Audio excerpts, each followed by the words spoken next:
You've heard this melody before, perhaps at a funeral, perhaps in a stadium, perhaps alone in the dark when nothing else could reach you. Amazing grace, how sweet the sound that saved a wretch like me.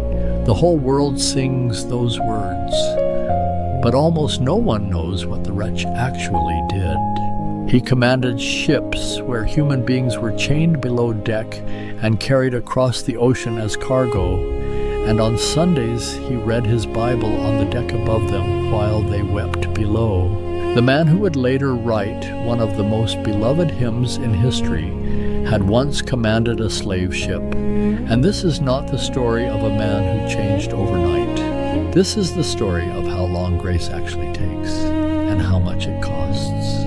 My name is John Newton, and before grace found me, I made sure I was as far from it as a man could be. The wretch in Amazing Grace, that's me.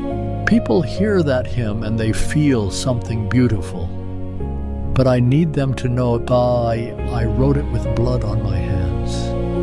Every word is a confession, not a poem. I was born in London in 1725.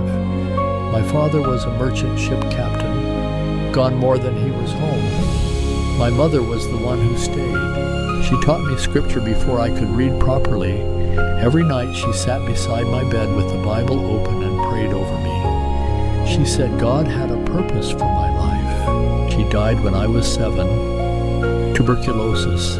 I remember the coughing more than the funeral. After that, the house went quiet. The Bible went back on the shelf, and the boy who memorized hymns began to forget them. Father sent me to boarding school. Then at 11 he took me to sea. I learned knots and navigation. Hymns and prayers fell away. By 15 I wanted nothing to do with God.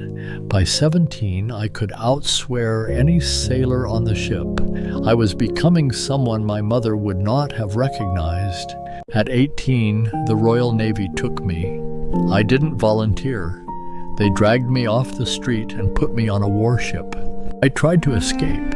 They caught me, stripped me to the waist in front of the entire crew, and lashed me 96 times. After that, something broke in me. I didn't just leave God.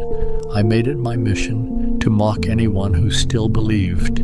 I wrote obscene songs about the officers. I drank anything I could find. The crew called me the worst man on the ship. I wore it like a badge. I ended up on the coast of West Africa, working for a slave trader named Amos Clow. I thought I'd make my fortune there.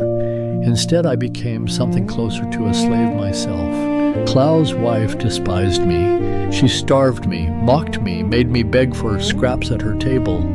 I ate on the floor like a dog.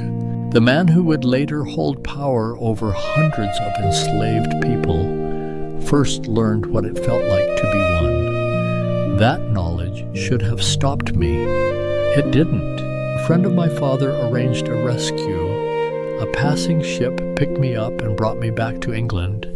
I was 22, half-starved and angrier than ever. And then came March 1748. I was on a ship called the Greyhound, heading home from Africa. The sea had been calm for days. Then in 1 hour, everything changed. The storm hit like nothing I'd ever seen. Waves the height of the mast. Sails shredded in minutes. 9 hours we bailed water. Men were washed overboard and never came back. The cargo was thrown into the sea to keep us afloat. Somewhere around the 9th hour, I found myself below deck, knee-deep in water, gripping a beam to keep from falling. And I heard my own voice say words I hadn't spoken since I was 7 years old. Lord, have mercy upon us. 5 words. I didn't know if I meant them, but they came out like something my mother had buried inside me 20 years before, a seed she'd planted that I'd spent my whole life trying to kill.